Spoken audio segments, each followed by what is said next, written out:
The penultimate stop on the Ligier European Series European Tour is here at Spa-Francorchamps for two races on Saturday. We're here bright and early, 9 o'clock on the dot, with the cars heading out onto track for a 9:05 start. And this will be an hour-long race with a mandatory pit stop in the middle. And if you qualified the car yesterday in qualifying one, then that must mean that you start the race. We may well have an overall driver's champion by the end of the day as well. So exciting times for Heat 5 of the Ligier European Series. And to take you through it, it's me, Johnny Palmer, and Graham Goodwin of dailysportscar.com, who sits alongside. It was questionable for me as we drove in this morning, Graham, what sort of weather conditions the Ardennes Forest would deliver. I'm still not quite sure, frankly. Well, we're never sure, are we, Johnny? Yesterday, in about 5 minutes flat, we went from stare-rodding rain to sunshine so bright you could barely see from the sunshine reflecting from the white desks in the TV booths up in the main media centre. But at the moment, high cloud. It is quite grey cloud, not beyond doubt that we might get some rain later in the morning. But at the moment, it does seem dry and clear. A bit of moisture in the air, maybe. But right now, there's no doubt in my mind this is a full slick start for this and following races this morning. Although as you can see there, as the Porsche leading car comes down the hill, there are wet patches on this track. Yeah, and the difficulty in this category is that you can't split the difference and go with an intermediate tyre, because that doesn't exist in the Ligier European Series. There's only one compound of dry tyre and one version of the wet tyre as well, although you can continue to throw wet tyres at it with no limitation there. There is a strict limitation as to how many tyres you can use, though. Within the weekend, the season effectively starts with you being given 3 sets or 12 individual tyres, and then each round after that you get an extra 8 to use, for example, here at Spa. But Minea Stefan, the 26-year-old Romanian, starts from pole position. He's the guy that could win the driver's title today, either in this race or the next one. Simone Riccitelli to start alongside for LR Motorsport. Then it's Dimitri Engelbert, Steve Zacchius, George King and Haytham Caragiuli, with Ray Yu Wang due to start from 7th position in the Monza garage car. Jacopo Faccioni alongside. Lance Fenton in the 3rd of the Team Virage cars will start from 9th position. Then a group of 5 JS2 R, so these are the GT-derived cars for Max Meyer, the young Spaniard for RLRM Sport, one of only 2 Pro-Am entries in the JS2 Rs, ahead of Julien Le Mans, who is in a great position championship-wise as well in the JS2 R drivers' standings for ANS Motorsport. Les Deux Arbres, Jacques Nicolet, Pegasus Racing's Thierry Colney, who is new to the championship, although has raced, or rallied more specifically, in the World Rally Championship on a couple of occasions previously, has limited international car racing experience, however, and this will be a big learning process for him.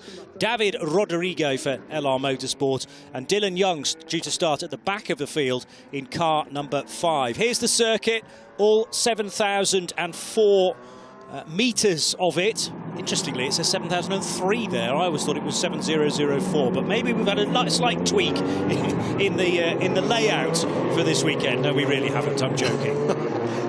So 3 sectors. Slightly overly picky there, Johnny. Yeah, but you know, you have these things kind of etched in your brain. 3 sectors. The first sector is all about travelling through the air as quickly as possible, because it's downforce, downforce, downforce all the way through Eau Rouge and Radion, and then up the Kemmel Straight, where a tow could even give you that extra bit of kilometre per hour.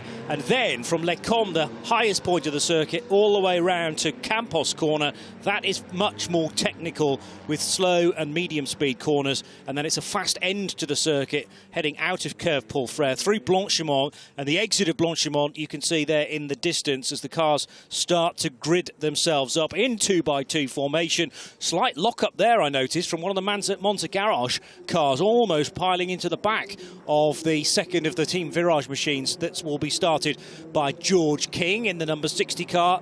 But it's Minea Stefan from Targa Visto in Romania, who could well take victory in the championship by the end of today. Wonder how the nerves are for him as the cars come out of the bus stop chicane and will still take grid formation 1 hour on the clock, and for the first time today, the first time in Heat 5, with 4 races to go, the Ligier European Series gets underway now with a good start from Stefan from the pole position, and it might mean that Simone Riccitelli can't cut in, because Dimitri Engelbert's had a good getaway as well in the blue and white Pegasus racing car. And yes, Engelbert very nearly for the race lead, in fact, but he will slot into second position just before they get to Eau Rouge, Graham. Yeah, great start from Dimitri Engelbert, and he's got a good toe here as they come up through Eau Rouge on Radillon. And is there going to be an opportunity to drag along the back of Stefan on the Kemmel Straight? Don't think quite there. Still quite wet, by the way, as they come over Radillon. So the cars snake down Kemmel Straight. Engelbert, though, is coming alongside, you know, Johnny. I think he's going to get the lead here. It's been a tremendous run out of Radillon corner. They're absolutely side by side, and Stefan needs to be careful here. He may well want to concede second position rather than be forced out of the race. Actually, Stefan around the outside of Dimitri Engelbert, and it was good driving from the two of them. Now, what about Simone Riccitelli in the orange and dark blue of LR Motorsport? LR standing for Luca Riccitelli, Simone's dad, who has so much history in sports car racing. Bit of a squirm there for Simone, though, off the racing line at Bruxelles, just showing that there is some dampness away from the more traditional racing apex. Yeah, certainly going to want to be keeping off the curbs. The telling moment, though, was definitely there from Stefan, and no doubt whatsoever in my mind that what nerves we thought he might be suffering this morning is, well, he's translated those into somewhat more racing aggression, hasn't he? He wants to take this title, he wants to take it as soon as possible, and this is a great way to start. Very nearly, a moment ago, we had 4 cars for the lead, with Steve Zacchia not too far away in the Le Douce Arbre part of the race. So he is the Pro-Am leader. So Le Douce Arbre with 2 entries, 1 in this JS P4 category and 1 in JS2 R. And Pro-Am in JS P4 is led by that car that's looking slightly more distant now from this lead trio. The pink door mirrors, it's Stefan leading from Dimitri Engelbert in the blue and white for Pegasus, and then the LR Motorsport car getting a good run out of Curve Paul Frere, and Simone Riccitelli wanting to go 2 abreast into Blanchimont, which is a brave old manoeuvre. I'm not sure he will have got underneath Dimitri Engelbert. No, couldn't quite manage it, so they're still in the same order as they head for the first time. The chicane at the end of the lap, turns 18 and 19. Big lock up there from George King, the number 60 car. Not really being able to stick with that lead group, Johnny. That's a surprise after his form he was showing last time out at Aragon. Switch to JS2Rs. The battle here for, I think this is the 85 and 43, isn't it? And that's a change. Yeah, so David Rodrigo for ELMS Sport in that primer grey and red car, managing to get ahead of Jacques Nicolet on the brakes, who drives for the La Douce Arbre team, number 86. And meanwhile, Stefan, continuing to lead the race, is out front by 1.2 seconds. And here he comes then with Dimitri Engelbert on the Kemmel Straight. There is a bit of a battle developing now between Steve Zacchia, who looked like he might be able to take the fight to this top 3, and now George King. So those 2 cars could look lively, and ducking out from a long way back, the 75 car for Haytham Caragiuli up the inside there to bag the spot away from the Monza Garage car of Ray Yu Wang. Yeah, the young Kuwaiti JS2R champion, of course, last year, and gets this drive courtesy of that championship win, this excellent prize fund that the Ligier European Series offers. And he's beginning to unlock the secrets of this JS P4. It's taken most this season. It's a big step up from the little GT car to this significantly different prototype. Same basic engine in these 2 sorts of cars, but in a completely different set of tune. But this is very much a slicks and wings formula, whereas the JS2R significantly less aero-dependent, Johnny.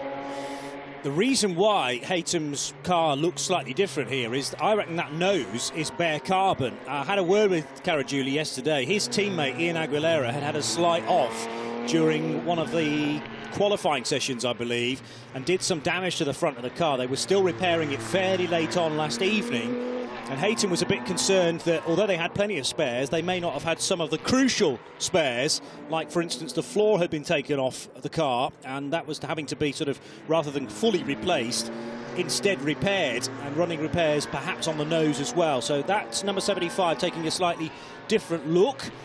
Meanwhile, the other car from the RLR M Sport stable is that of Max Meyer from Alicante, Spain, and he shares with the racing reference Simon Butler, and at the moment really pulling away Max Meyer from the rest of them in JS2R. You can see on screen there are going to be some penalties coming, and it's for 3 significant cars in JS P4. The number 7 car, that is the third place car of Simone Riccitelli.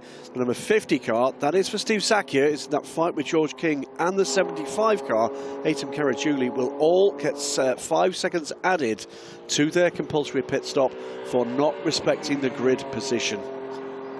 Interesting. Well, that's all to do with the rolling start and having to be in the 2x2 formation, but also correctly over the grid hatchings. There's some damage on the back of Dimitri Engelbert's car, I noticed. The rear left part of the wheel arch is starting to flap, and I would imagine that's now going to start to affect the car a little bit. It's dancing around somewhat on the Kemmel Straight. That can only be contact, I would think, but I actually don't remember much contact for Dimitri Engelbert. He was at close quarters, of course, at Le Mans a lap ago with Minea Stefan. Yeah, maybe there was some little bit of contact we didn't see through turn 1, Johnny. That's the place my guess would be that was most likely happening. Those 3 penalties, by the way, as we watch again, is there going to be contact here? I don't think there was, you know. Certainly not to that rear piece of the bodywork, so that wouldn't explain it. But you're right in that Dimitri Engelbert was gunning for the lead into La Source as they were unleashed into the race, and whether he had a bit of a nerf from behind, tricky to tell from the camera angle we were shown, but there's always that concertina effect which would explain damage like that, which I really hope doesn't get worse. But bear in mind we've got 50-odd minutes of the race still to go. Yeah, and at this stage, just one further reflection on those 3 penalties, the driver that does the biggest favour for, other than the leader, of course, because it reduces the pressure from behind, it's going to be George King, because 2 of the cars that have got those 5-second penalties are less than 5 seconds ahead of him, and the other one is his main contender from behind. So as we get to the halfway point, that could be a very significant chunk of penalties for the podium places here, Johnny. Here's the 2 Monza Garage cars. One entered as HP Racing by Monza Garage, but they sit together under the same awning, and it's Rui Wang of Taiwan ahead of Jacopo Faccioni. And there's a problem there for the second. Was that the second of the 2 cars? They were running very close to one another. Exit of Blanchimont. I think that's Rui Wang. So Rui Wang, which was the first of the 2 cars. And here's what happened. It was. Lost it by himself. All on his own. And going off almost in sympathy with Jacopo Faccioni. He really wasn't sure which way the car was going to go next of Rui Wang. Thought he might go to the outside, then had to leap on the brakes. And that's a horrible situation when you're coming out of Blanchimont, which is pretty much flat in one of these cars, a real fast part of the circuit anyway, and very easy. If you just get a tyre on the wet stuff or the damper part of the track, very easy to do exactly what Ryu has just done there. Yeah, Faccioni, by the way, a returning 2021 champion from JS P4, back in the series this weekend. So he's away and clear. There are yellow flags at turn 17 to protect that site as we got, this is Aitam Caragiuli going at the inside here of George King and set to take this place. At the moment, George not got a lot of pace in that car. It doesn't appear so, and bear in mind, during the free practice sessions, the qualifying sessions, time out on track has been quite limited. And also, how useful is it when the race at the moment has been held in virtually dry conditions, when you've had certainly one of the free practice sessions that was wet, and both qualifying sessions affected by damp track surface as well. So have any of the teams really been able to fully iron out a dry setup for this weekend at Spa? And I suspect that might be it. It's setup, not tyres, isn't it? That seems to be the difference here, because George King, he's now 12.5 seconds back from this lead group, and that is not the form we saw in the blisteringly warm conditions in Aragon. That's right. About a month ago. Yeah. Meanwhile, Simone Riccitelli, who is heading now out of Campos corner towards Curve Paul Frere, is going to get a safety car, presumably because of Rui Wang's car and its position very deep in the gravel. It's a big gravel trap at Blanchimont, because you don't often have a small off there, although whether Ryu actually connected with the tyre wall remains to be seen. I think he clanged it, but not heavily. But as you can see from the shot you got there, and he's almost axle deep in the gravel trap. No way of getting that car out without assistance. As the lead group come around, and it is 4 cars in that lead group, but that lead group, of course, will now be 14 cars long. Yeah. Yes, precisely, because any of those gaps that built up will now evaporate completely. And not for the first time this season, Minea Stefan with some work to do once again.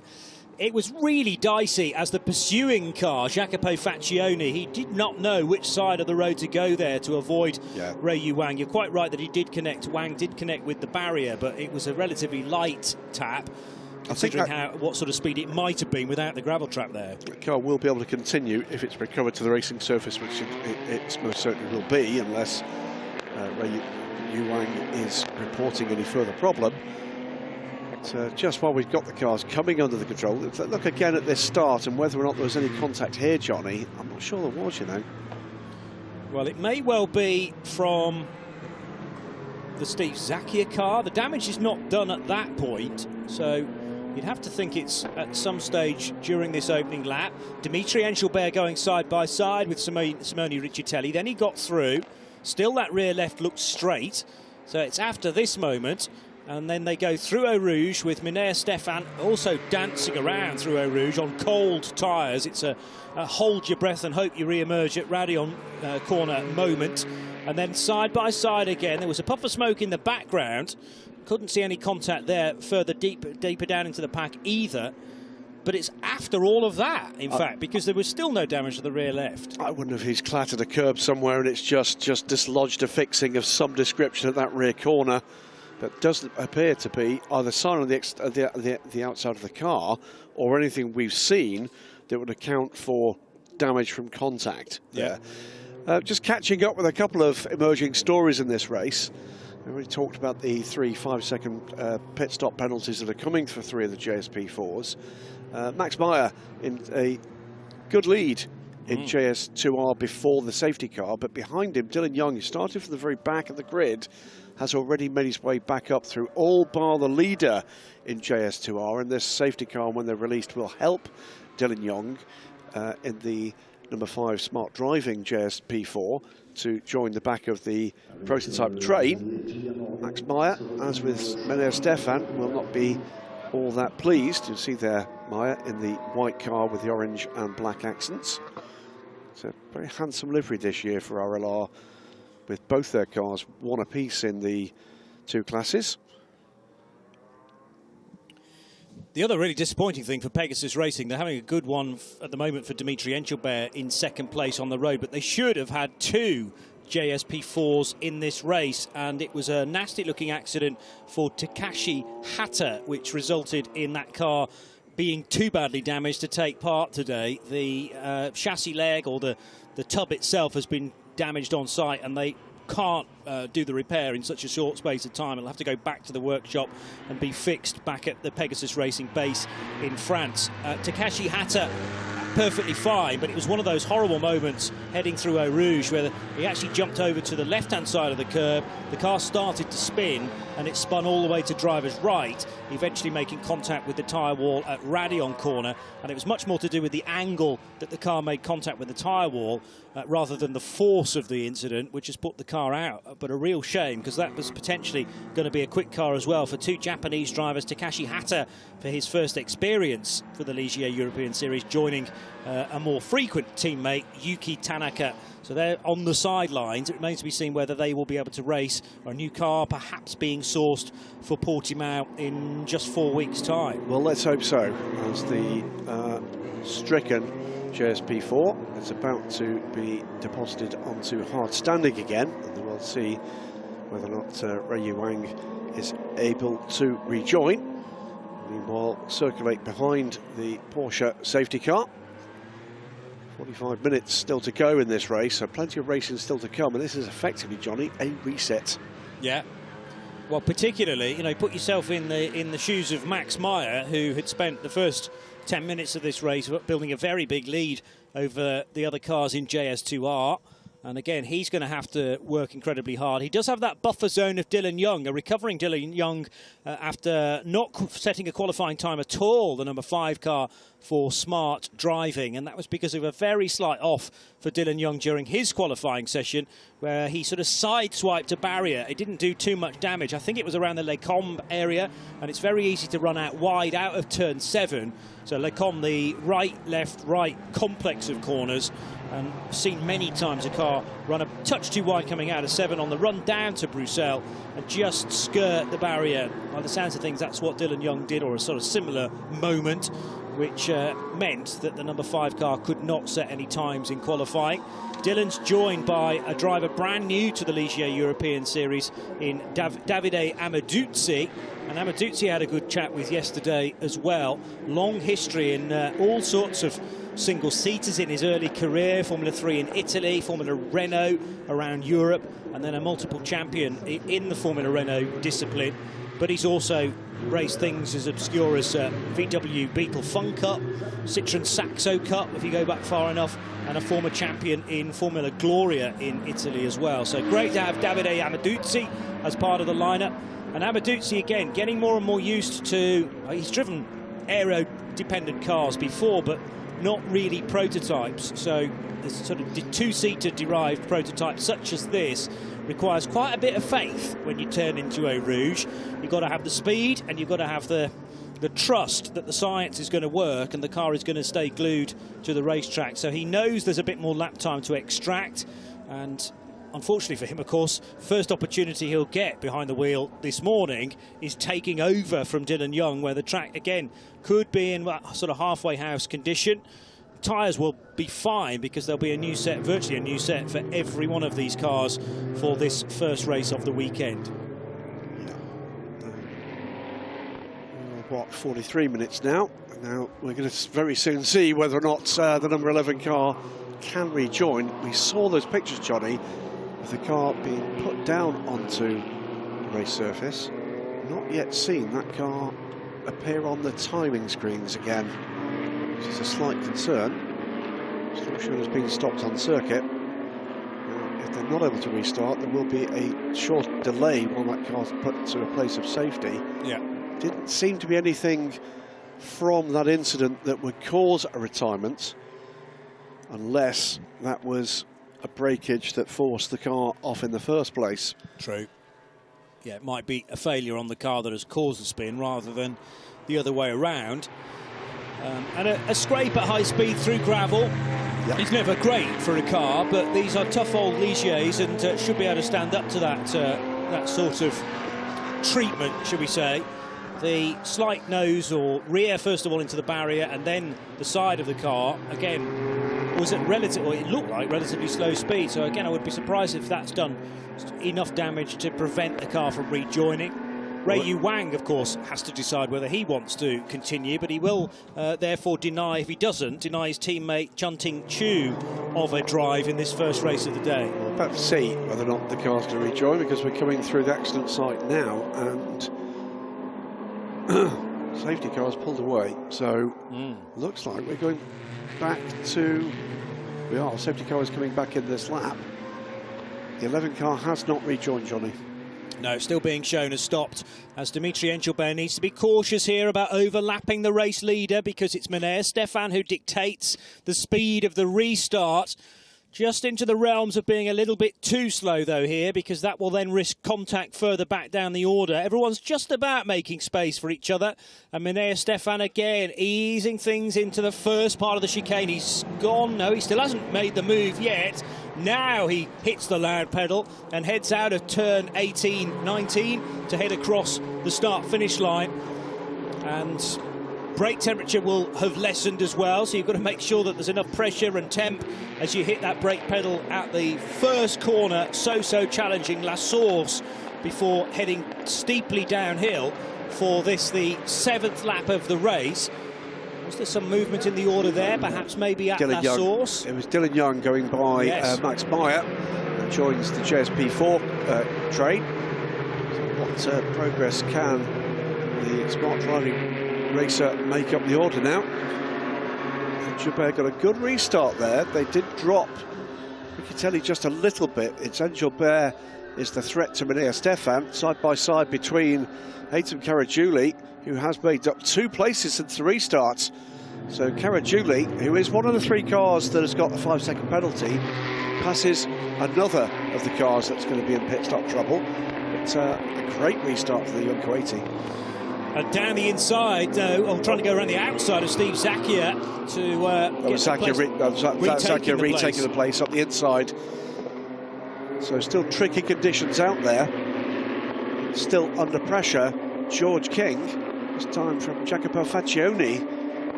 So George is struggling here a little. So Zakia back at the 4th, Caragiuli slipping back to 5th after a good overtake at the end of the Kemmel Straight. Let's see whether Caragiuli can attempt that again, and very slight move there to more of a kind of testing the water move from Simone Riccitelli into Le Fagna corner, the right-left quick flick to those directions in turns 12 and 13, and then downhill into Campos corner at 14. But it is still Dimitri Engelbert just ahead of Simone Riccitelli. Away he goes, and Minea Stefan is driving away here. The battle now is for 2nd place. So the lead actually now bigger than it was when we went to safety car, Johnny. 1.4 seconds to the good now, Stefan, as Engelbert under real pressure here from Riccitelli. As Engelbert is also on a warning flag for track limits. So Frenchman from Italian, and that's a change as well, because George King has lost the place to Jacopo Faccioni. So Faccioni, the 2021 Ligier European Series champion, with his 6 wins along the way, racing 2 years ago with HP by Monza Garage, returning to the same team, and gains the place on George King. There's the 04 car then, teammate of our only retirement to this point, who was Ray Yu Wang. A further change, by the way, for 8th place. We talked about Dylan Young, what can he do? He's already passed Lance Fenton, and his next target is going to be George King.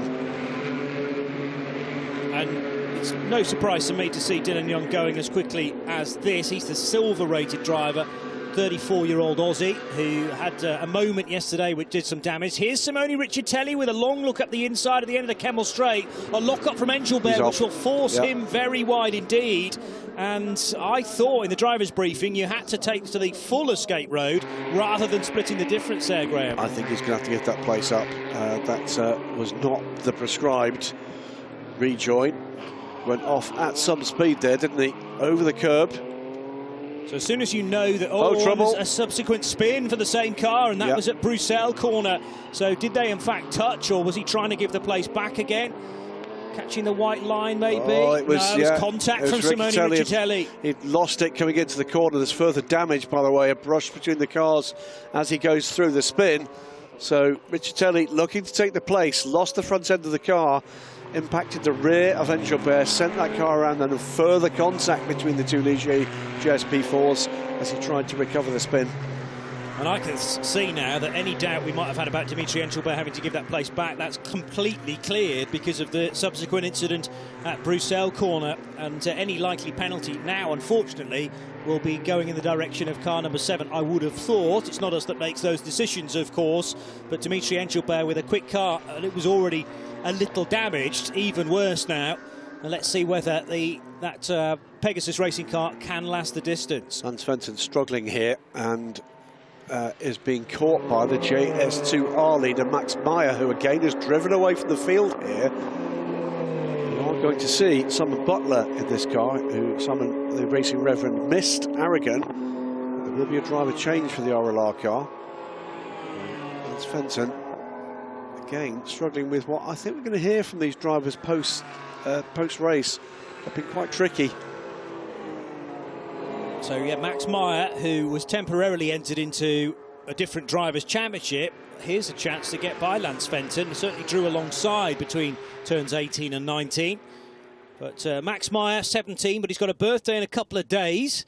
So they may well be celebrating that this weekend. Be great to celebrate it with a victory in JS2 R. But he, as mentioned, had to enter the sort of standard drivers' championship for silver only, and the bit longer in the pits he needed to spend without the bronze Simon Butler accompanying him in Spain.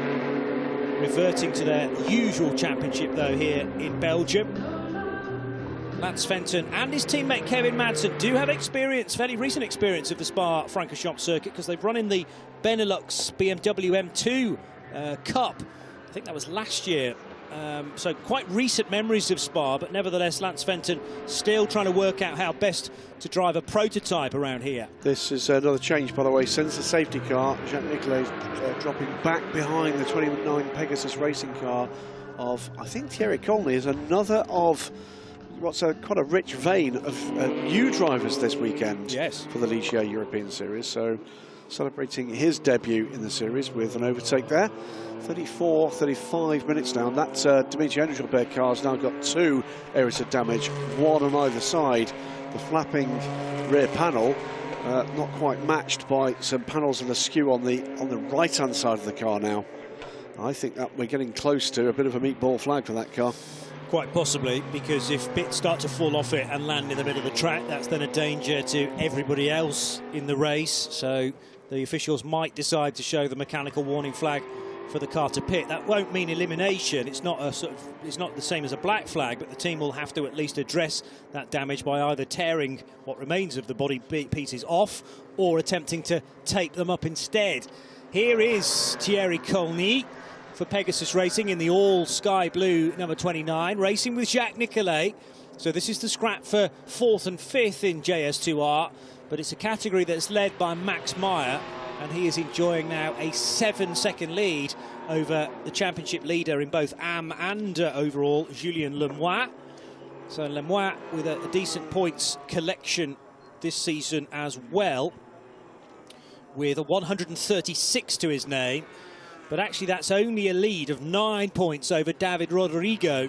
So still very much up for grabs is the Drivers' Championship within JS2R.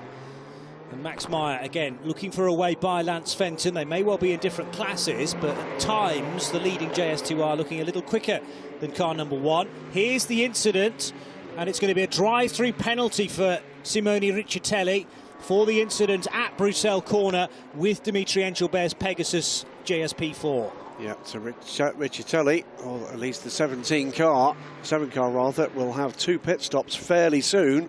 1 for the drive-through, 1 for the compulsory stop.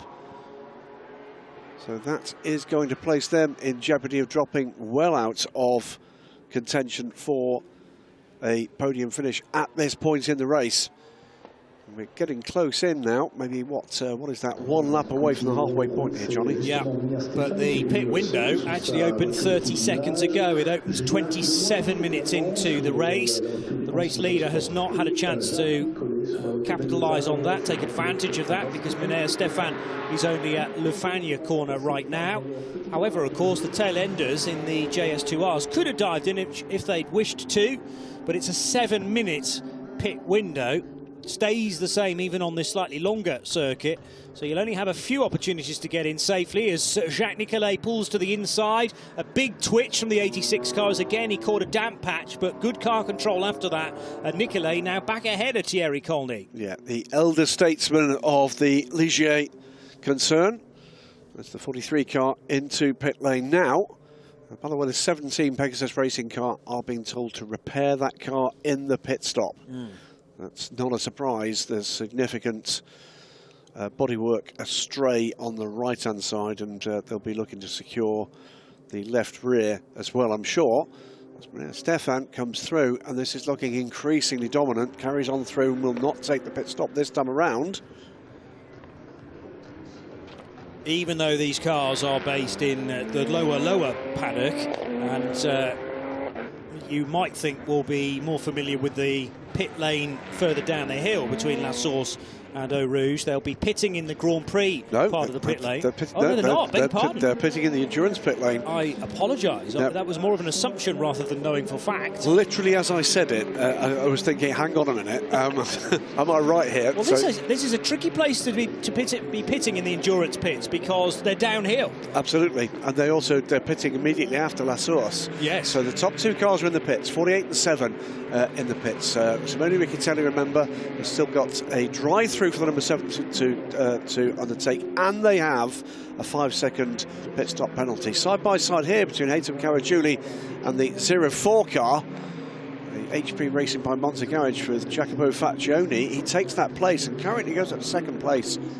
Steve Zacchia currently leads the race, but of course will still owes a pit stop. Yeah, and Faccioni pinged for track limits in this first sector. That's not too serious if it's just the one misdemeanor.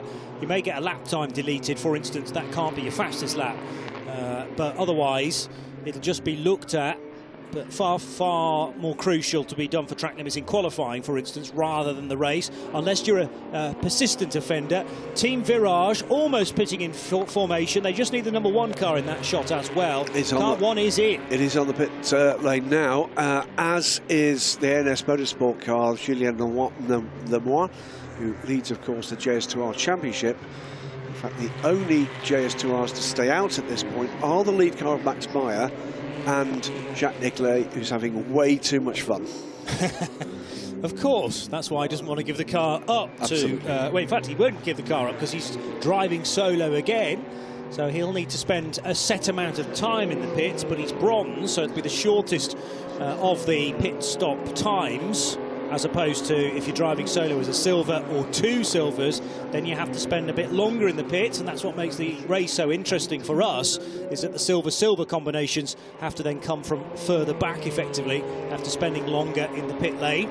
Steve Zacchia leads on this, the 11th lap, by 3.1 seconds over Jacopo Faccioni and Haytham Caragiuli, but a number of those cars, the top 5, have not yet come in for their pit stop, and there's only, well, it's just less than 3 minutes of the pit window remaining open. So they're going to be pitting, I think, this opportunity.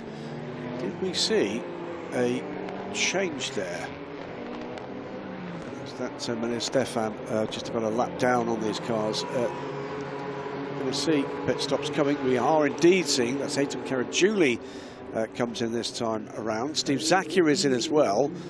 Giacomo Faccioni, though, has carried on around and will lead this race. So Jacopo Faccioni setting 2:26 is. It's going to be nip and tuck to be able to get back around in time for the pit window to still be open. 34 minutes in is my understanding that the pit lane closes effectively. Might just be able to do it, but the problem is you've got to go beyond the start-finish line, round La Source, and only then can you access the pits and trigger the timing loop. So that might have been left a touch too late by HP Racing by Monza Garage. It would be a rare mistake because they've been running in this championship for a number of seasons now. Here's the RLR M Sport car of Max Meyer from the lead of JS2R. See Simon Butler there, puts down the community wine. Leaves the cassock on the hook, and aboard comes the racing reverend. And the bright green and yellow helmet design, very dazzling indeed. Here is Jacques Nicolet pulling off to the right-hand side, so the endurance pit lane entry being utilised. And the smart Pegasus Racing livery appearing on pit road.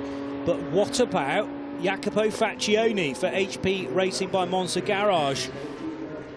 So running short of time here. So at what point does he need to clear? Is it 26 minutes? It is 26 minutes to go. Go. So he's got 49 seconds. He is currently at, where is he? Coming through Stavilo, I think.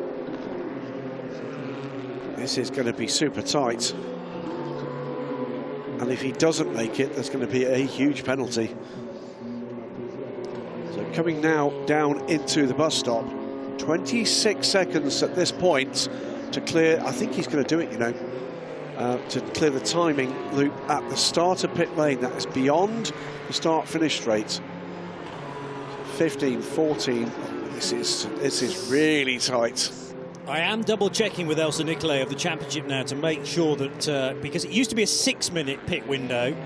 It's now a 7-minute pit window, is my understanding. That's the 34 minutes, and the pit lane is now closed. I don't think Jacopo Faccioni made it quite in time. Had we been using the Grand Prix pits, no problem at all. But have the team timed it to the wrong location? 8 seconds short, I think, at that point. I think it was as the pit lane indicator came on by his current timing and scoring, he was 8 seconds over the defined pit stop window. Unless Elsa's going to tell us different. No, she confirms that, and for me the message on the bottom of the screen was ample evidence as well. So thank you, Elsa, for confirming that to me. Jacopo Faccioni was always going to be nip and tuck, and like you say, it's likely to be a big penalty because you are told quite deliberately in the rule set of the championship you have to make one pit stop, and it has to be between 27 minutes into the race and 34 minutes into the race, or 26 remaining, and as you say, just beyond that, but therefore outside of the rules. Meantime, we've been in this situation before with the number 17 being pursued by the number 7 car, but they're different drivers now. Anthony Nara and Jacopo Mazza for Pegasus and LR Motorsport, and very nearly contact on the approach to Pouhon there. Is that the number 1 car of Kevin Madsen pursuing Davide Amaduzzi? Yep, so that will be courtesy, of course, for a shorter pit stop for the double bronze pairing in the number 1 car. And it has been a significant shake-up to the order. It is now Minea Stefan, who discounts at the moment the number 4 car. 48 car will take the lead here for Minea Stefan from Louis Rossi, who is, what is that, 9 seconds back. So this is looking very good indeed for Minea Stefan. In Aguilera is a further 20 seconds back, and the RLR car is taken over from Haytham Caragiuli, but that was one of the cars that had that 5-second penalty. And the 5 car Spark driving, this is Davide Amaduzzi, who I think is again a debuting driver in this series this weekend. Takes over from Dylan Young. Away goes the 04 car, driver change having been made for that car, but there is, we think, going to be a penalty coming their way, Johnny. Yeah. So the long wait as you head along through the pit lane on the speed limiter, then that can be released. It's 60 kilometres per hour in pit road. Any speed you like out on the racetrack, of course, with now no safety car. Look at the lead for Minea Stefan, who now heads to the end of the Kemmel Straight. He's got his pit stop done and back out again onto the racetrack. We're on lap 13. And it is a vast lead. Still waiting for the gap to emerge. 12.9, yeah. But back to Louis Rossi. But he is putting on, you know, seconds per sector at the moment on Louis Rossi, who is adapting to, of course, these tricky conditions. Minea Stefan has had 40 minutes to get used to this. Here's the battle for 5th position then, with the man from Southern California, Kevin Madsen, and Davide Amaduzzi with recent GT3 experience from the GT Italia Championship. And Amaduzzi's career can be tracked back to the early 90s, in fact, in cars. So Amaduzzi, slightly different line for Smart Driving's number 5, and that meant that Kevin Madsen got ahead coming out of the chicane and down the start-finish straight. So we're expecting potential here for a 2-minute stop and go for that 04 car from HP Racing for stopping outside the pit window. We'll wait for for race control to confirm that for us, but that is the defined penalty, and that will put them way out of contention. Minea Stefan just doing an absolute best through the middle sector there, showing to me that the track is getting ever more dry and raceable. So heading up to the final chicane now with not a car in sight. Looking into the door mirrors, it's a glorious sight of being in splendid isolation for the Romanian driver. Kevin Madsen has now firmly cemented 5th position ahead of Davide Amaduzzi, and Ian Aguilera will be the next man on his list, but it's got about 5 seconds in order to find the young Mexican who shares with Kuwaiti driver Haytham Caragiuli at RLR. Yeah, Madsen's pace is very good at the moment. He's putting in fastest laps of its race for the number 1 car. Meantime, we've got Anthony Nara under pressure from and losing a position to charging Bernardo Pinheiro in the number 60 car. That car emerging in 9th place, but putting in the fastest first sector of the race. So Pinheiro is on a charge in the number 60. The 19-year-old Portuguese, who is from Portimao, incidentally, so very much looking forward to his home races in 4 weeks' time. Bernardo Pinheiro gaining a place there, and maybe whatever the drama was for George King is being dealt with slightly better by Bernardo Pinheiro. His pace looks a little quicker than the Brit at this stage. George King will have more opportunity later on in the day. Whoever starts this race must be the second driver to take it to the checkered flag in the second race of the day. JS2 R, by the way, now in the hands of a new leader, 42 of ELMS Motorsports. He did buy a shorter pit stop for Julien Le Mans. He takes the lead from the number 10 RLRM Sport car, now in the hands of Simon Butler. So that's a great lap from Ligier Stefan in the leading team Virage car. Best lap of the race so far, a 2:24.7.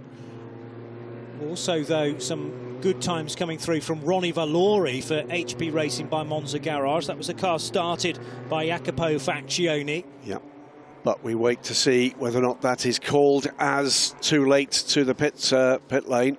And I think if that's the case, we're going to hear about it sooner rather than later. A 2-minute stop and hold will cost them more than a lap. Yeah. And that's how important it is to make sure. It's a long track, this, and you know you can do all of the measuring and timing, but you have to make sure you know, as I didn't, which pit lane we're using for the pit stops, and also how long it takes, generally speaking, on a lap time. Good side-by-side action here between Louis Rossi and Ronnie Valori. Now, this may turn out to be very academic, but Valori, as I've said, has just set an absolute best Sector 1 time, a personal best through Sector 2. It's a really quick car, and that's what's even more galling, is that they're likely to lose all of this time. Margins in motorsport are often absolutely tiny. If, in this case, it wasn't that tiny. 8 seconds late, we think, against the pit stop window for this car. Comes through in second position at the moment on track. It's a 2:26.519. 24 seconds is the gap now to a charging Ligier Stefan. Well, it looks to me at the moment that's only going to get bigger. The other problem that teams often have around here, because it's such a large track and because of the elevation change, radios can play up. So if the team were on the radio to Jacopo Faccioni saying, get in now, we need to do our pit stop, and he didn't receive that message, then you have to resort to the boards on the pit wall. But remember, pit wall is quite a bit before where the cars are stopping. So there is definitely scope for things to go wrong there. And maybe the team knew exactly that Jacopo had to get in on that lap, but just could not get the message to it. Neat and tidy pass there from Faccioni. Whether or not that will be academic, we'll soon see. Meantime, Ligier Stefan pushes on. He puts in another purple sector in Sector 1 here. So the track is drying out and the speeds are coming up. The lap times are coming down. 2:24.7 followed by 2:24.8. So fantastic consistency as well at the moment from the championship leader, the race leader. And Johnny, we were saying at the start of this race, could seal the championship this weekend. Absolutely right, because it's a 54-point advantage. That was Bernardo Pinheiro having a moment at Radion Corner in the number 60 Team Virage car. So he may well have entered Eau Rouge on slightly the wrong line, and then things spiral more and more out of control. Thankfully, though, kept it pointing in the right direction. And is catching this pair. Is catching Jacopo Mazza and Davide Amaduzzi. So there's places to be made here. He's 8th, looking for 7th and then 6th in quick succession, if you can catch that pair. And then Kevin Madsen, a little way further up the track. 17 minutes to go, and places still possible, likely to change. It is a new fastest lap of the race, by the way, for the race leader on lap 15. It's a 2:23.894. So that lap time has come down by just under a second, Johnny. It looks to me like this is drying quickly. Yeah, it's certainly getting very much quicker lap to lap, so going in the right direction in terms of setup. It's also going in the right direction for Ligier Stefan, because his nearest rivals in the championship are bogged down in this battle. Bernardo Pinheiro with his teammate George King are currently 2nd in the point standings, and the other car that they'll be keeping an eye on at the 48 is this 7 machine from LR Motorsport, started by Simone Riccitelli. Jacopo Mazza, though, getting the position on Davide Amaduzzi, and here comes Bernardo Pinheiro in the yellow and orange and black of Team Virage, side by side with the Italian driver. Portuguese to the outside line. Can he break a little later into La Source? Not this time.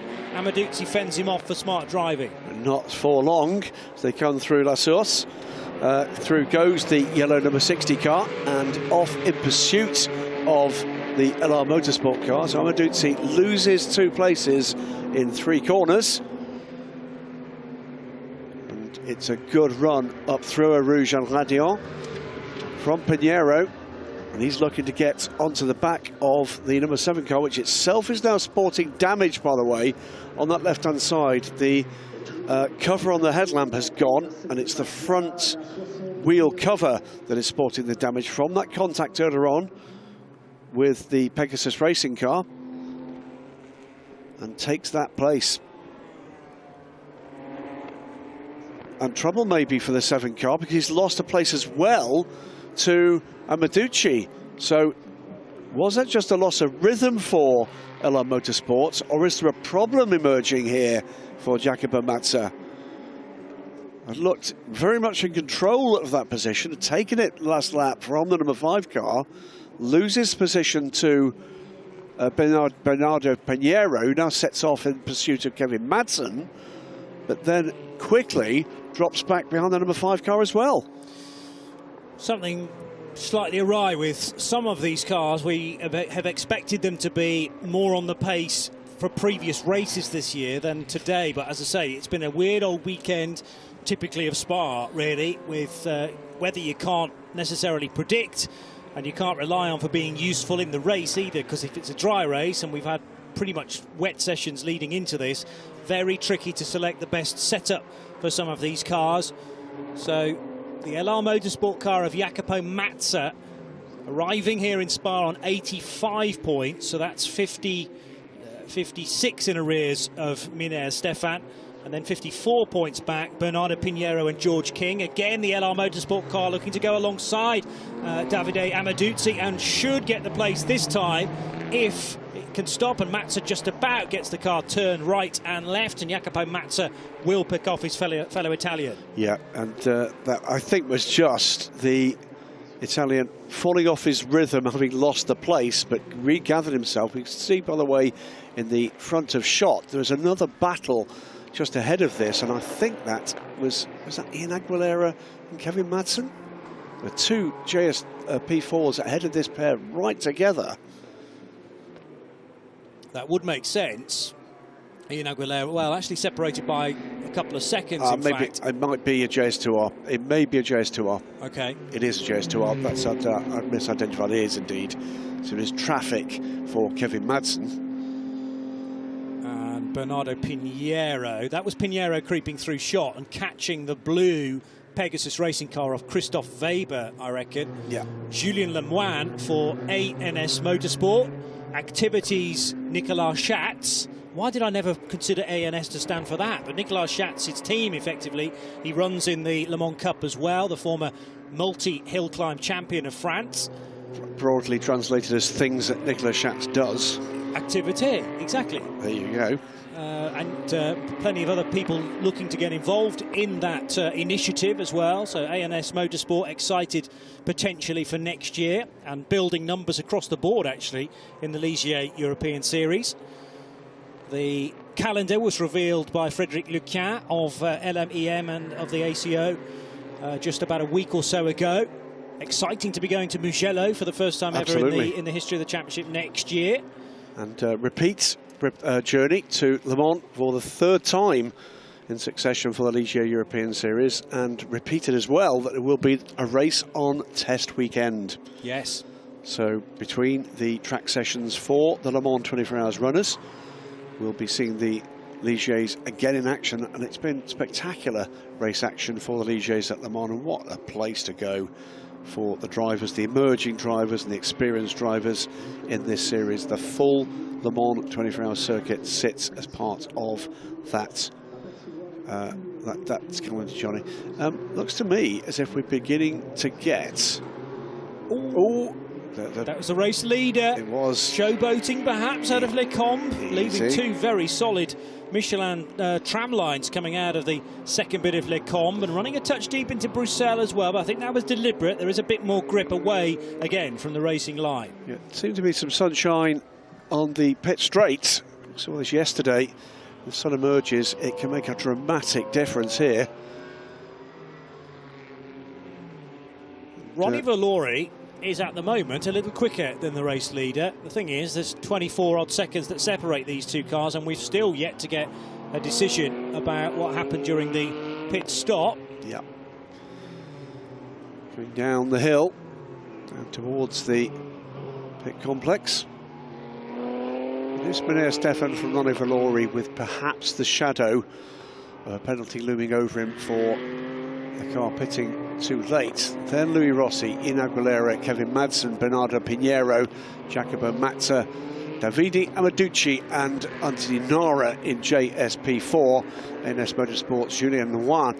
So we've got the two championship leaders in the two overall classes, Johnny, leading the races at the moment. Simon Butler, by the way, having a much better time than he's had at the start of this season. He's found a little bit of pace here, I think, with Jacques Nicolet in third, Christophe Weber and Giacomo Polini in the 43 car completes the field that are running with just one retirement. That was an off early in the race for the Monza garage car of Ruiyu Wang, the number 11 JS P4, off and into the barriers.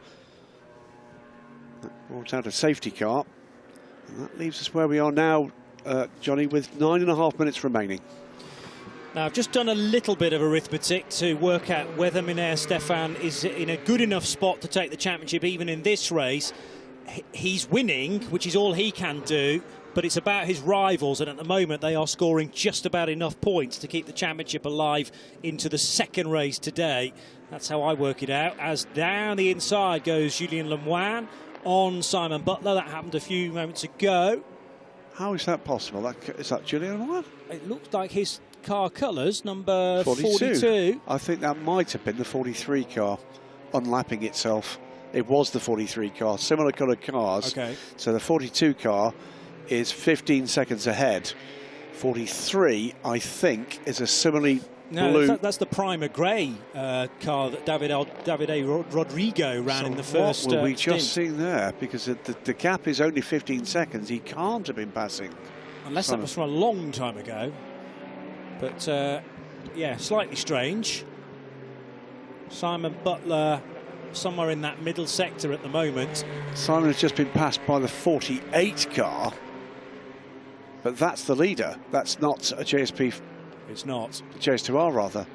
But, yeah, LR Motorsport have a kind of greyish red car for Giacomo Polini. I think that was I think we were being shown the pass for the lead straight after the safety car again. I think that was a replay, so apologies for the confusion. It was definitely a replay. I was just trying to judge exactly how old it was. But it was the pass, I ago. think, on the lap when we came from safety car. My apologies. Fastest first sector of the race, by the way, from Bernardo Pinheiro, as he tries to catch Kevin Madsen. You know, that's possible there. Madsen is, what, 3 seconds ahead, and he's only 2 seconds behind Ian Aguilera. So there are places to be made up here, which might, by the way, depending on what happens about the penalty for the second place car, if that comes or doesn't, be for a podium position. Yeah, certainly worth noting that, because it could be significant by the end of the race. Ligier Stefan will cross the start-finish line. 7 minutes remaining on the clock. We don't have to worry about the extra lap that we've had in previous seasons in this championship. It is whenever that clock reads 0 and the leader next crosses the line when the checkered flag will be shown. Out of Campus Corner, the lowest part of this Spa circuit, through Curve Paul Frere, the former Stavolo right-hander, where the old circuit used to feed back in. Blanchimont, that incredibly fast left-hander, which sort of has two apices to it. And then you have to nurse the car over to the left-hand side at great speed to line it up for the final chicane. This is the battle for 5th place. Team cars.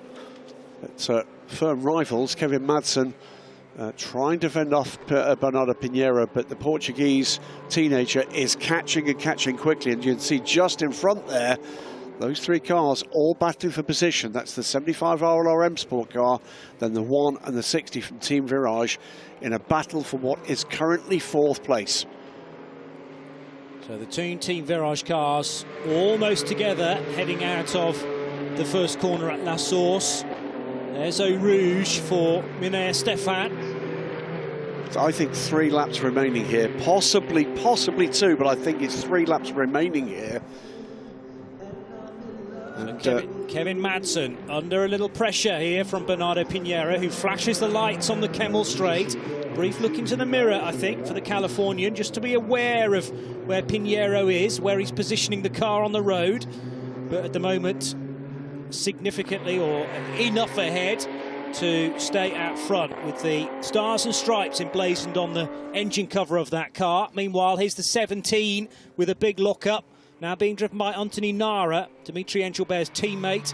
That car looking rather second-hand now, unfortunately, after the contact very early on to the rear and then the contact with Simone Riccitelli at Bruxelles. Pinheiro with Kevin Madsen looking for a way by into Pil and lets him go. Yeah. No doubt about it. Let the team car go. That is a car that's in championship contention, remember, against the #1 car, which is, I think, leading the AM class this season. It was a purple sector for Pinheiro. He's now up into 5th place and will look to use the final 5 minutes of this race to catch and hopefully, Heath hopes, pass the RLRM Sport 75 in the hands of Ian Aguilera.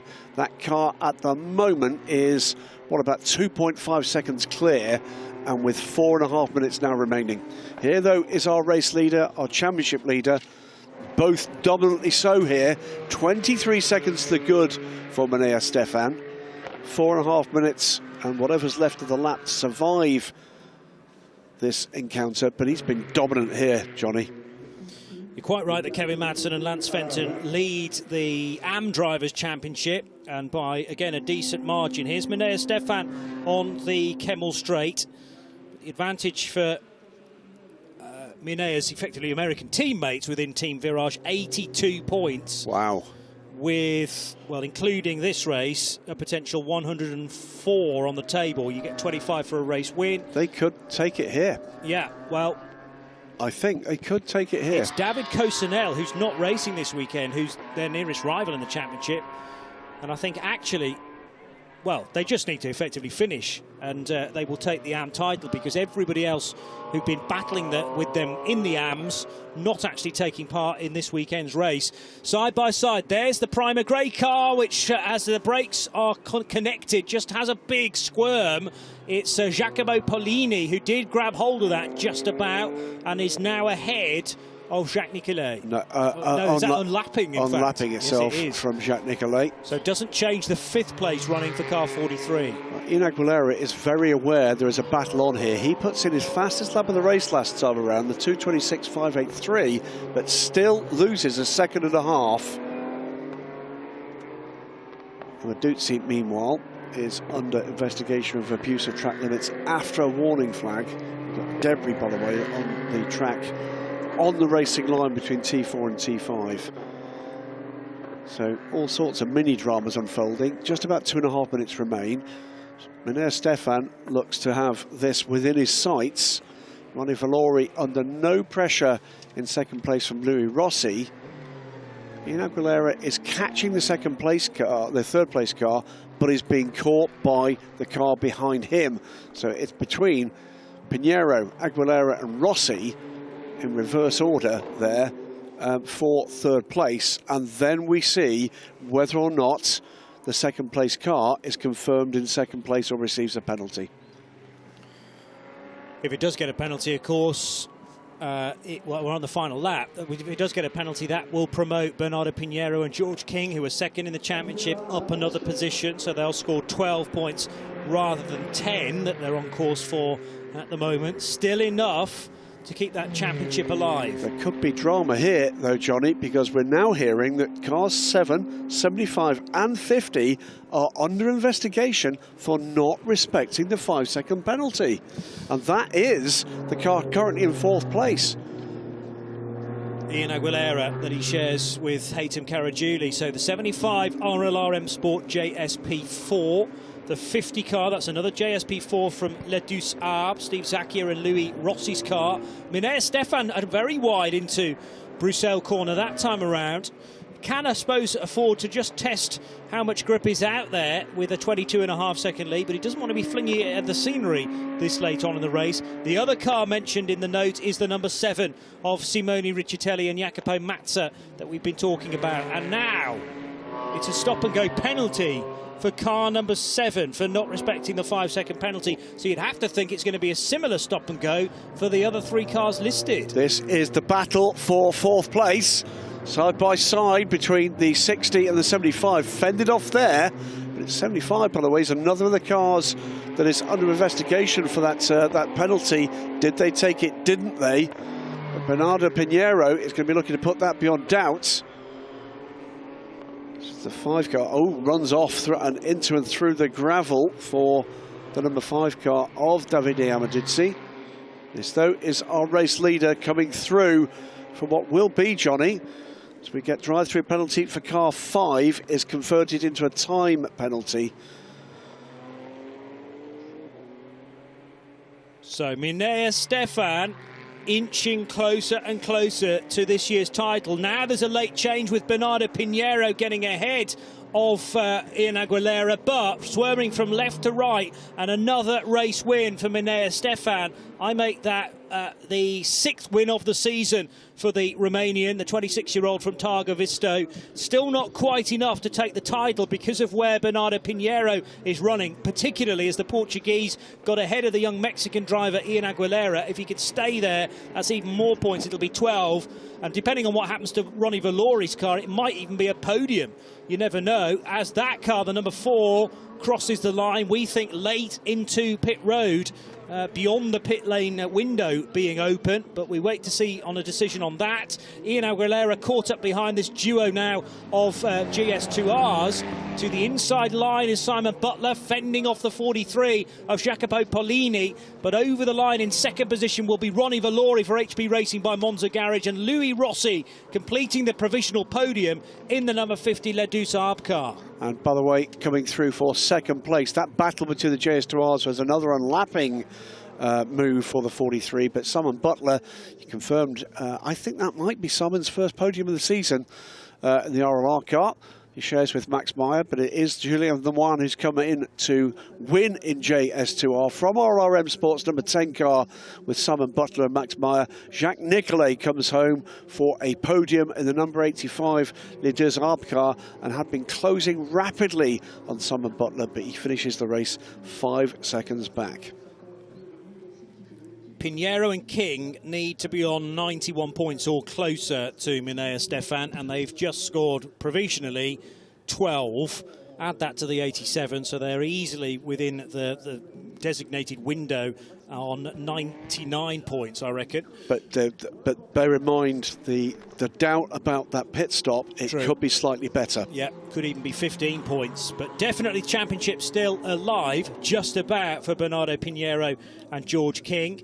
And Jacopo Mazza, Simone Riccitelli, they finished in 7th position on the road. Again, that could get 1 place better, but it might now take the LR Motorsport duo out of championship contention. Looking very likely that Minea Stefan will take the Drivers' Championship in JS P4 because of his amazing season to date. 2 wins in Barcelona, 2 wins at Le Castellet at Circuit Paul Ricard, and 1 win at Aragon last time out.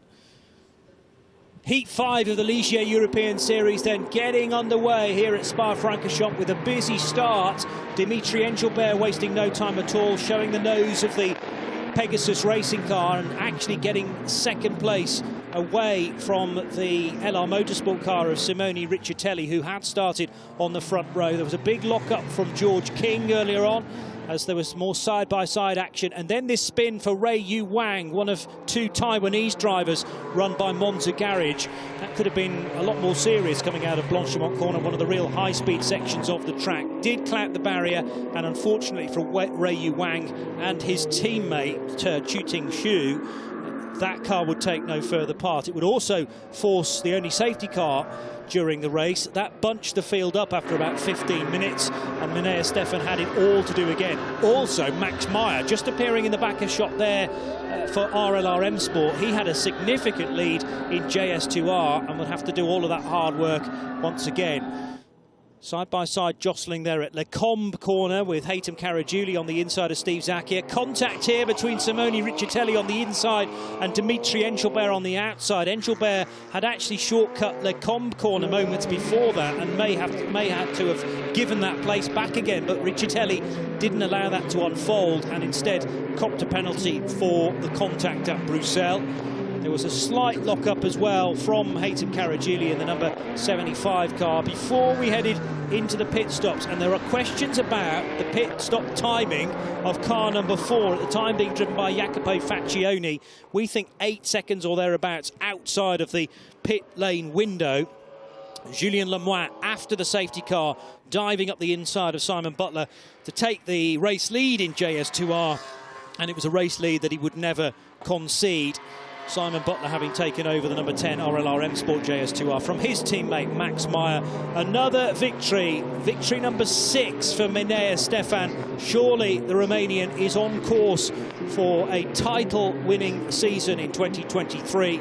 And make no bones about it, he has targets of going further up the ACO ladder, with the prize, of course, delivering him into Michelin Le Mans Cup if he does take the title this year, much like Julien Henrion did from 2022 into this season. So it's a win for Minea Stefan for Team Virage in JS P4, and Julien Le Mans takes victory in the JS2R part of the race.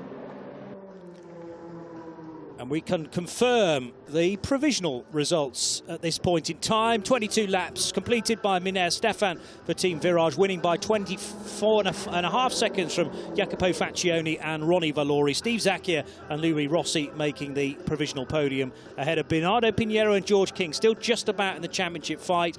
Elsewhere within Team Virage, Lance Fenton and Kevin Madsen make the top 6 ahead of Simone Riccitelli and Jacopo Mazza.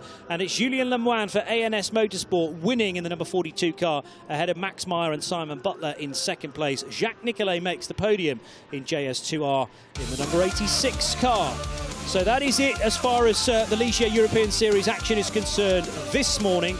But we do have a second race later on today, so make sure you tune back to us for the race start this afternoon at 12:55 for race 2, live here from Spa. From Graham Goodwin of dailysportscar.com and Johnny Palmer, though, hope you enjoyed that. It certainly was relentless in terms of action, and we'll have plenty more side-by-side action from the Ligiers later today. Bye-bye for now.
of this race this morning, car 48, Team Virage, Melia Stefan.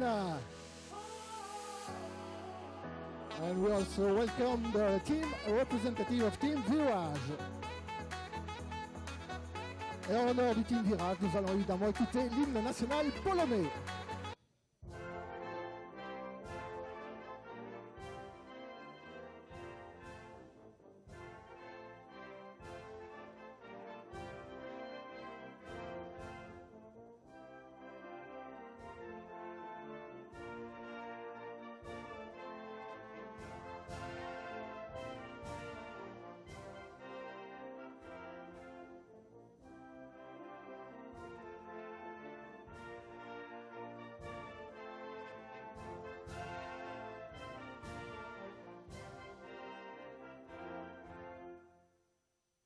Thank you for the national anthem. Now, guys, you can take the trophies and the bottle of champagne for the official pictures. Yes. Cheers to the camera, photograph. Thank you, guys. Thank you. Merci beaucoup. On va enchaîner avec le podium du JS P4 Pro-Am, JS P4 Pro-Am, and the winners of that category, of course. Car 50. Louis et Steve.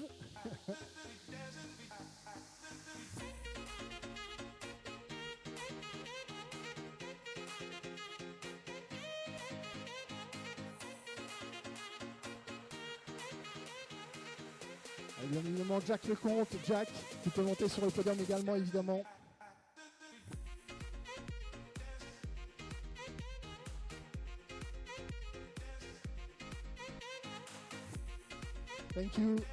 Thank you guys. Merci beaucoup Louis, Steve, Jack.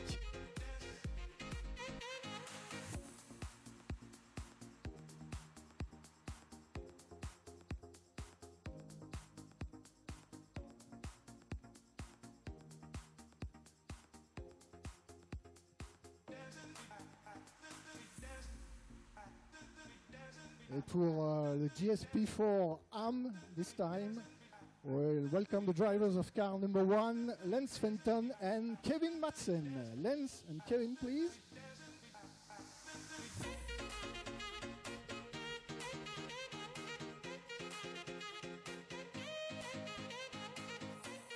Driving for the team Virage as well.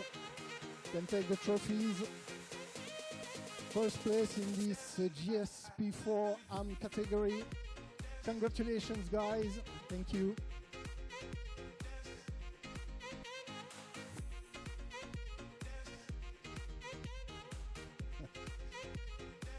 Team représentative du Team Virage as well.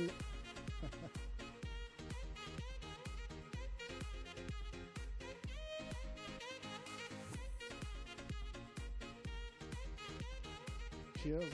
Thank you guys.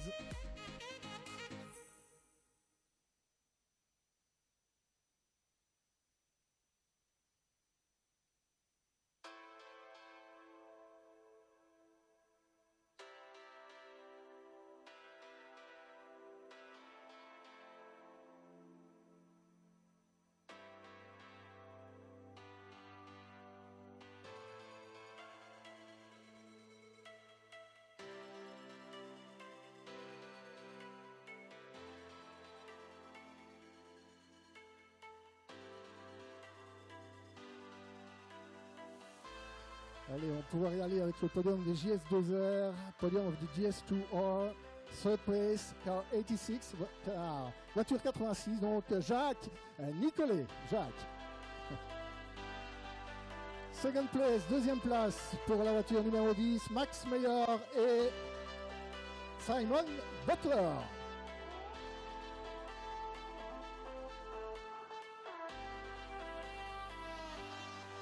And winner of this race, leading the championship, car number 42, voiture numéro 42, Julien Lemoine. On accueille également le team représentatif du team ELMS.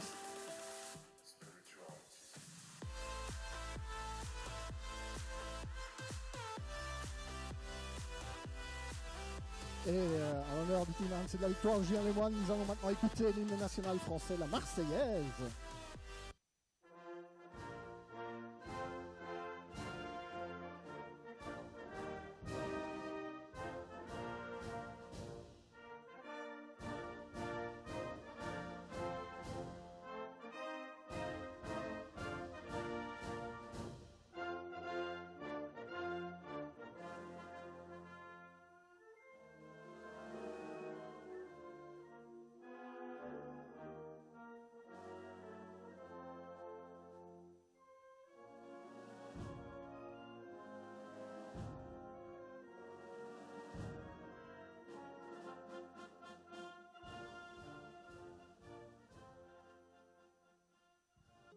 Thank you guys.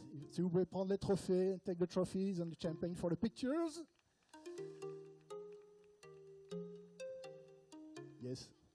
Simon, you can go all on the first place on the podium for the picture.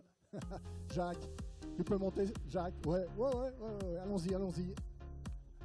Les trophées, la photo, le sourire évidemment.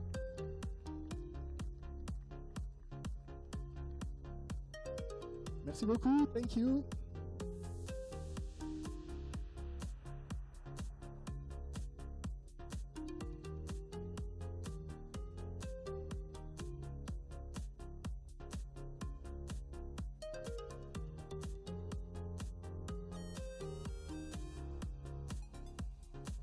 Et on va enchaîner avec le podium JS2 R Pro-Am. We'll go on with the podium for JS2 R Pro-Am. And we will come back on the podium, Simon Butler and Max Meyer.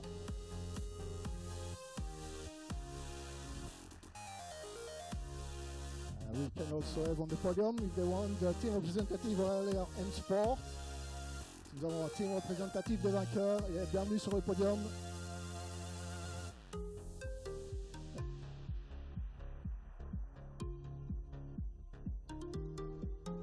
Allez, on peut faire une belle photo sympathique.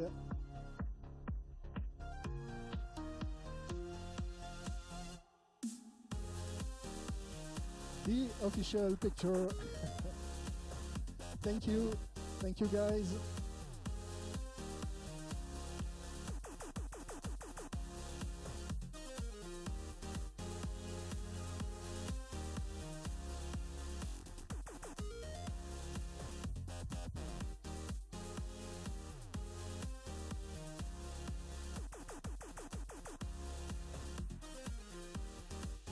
C'est parti derrière le dernier podium pour cette première course JS2 R AM. Et on accueille à nouveau sur le podium la numéro 42, c'est Julien Le Moine. Julien, on peut applaudir. Vainqueur de la course, vainqueur de la catégorie AM, évidemment leader du championnat. Congrats. Les trophées pour la photo officielle. Bravo, bravo, merci à tous et on se retrouve tout à l'heure à l'issue de la deuxième course de cette Ligier European Series.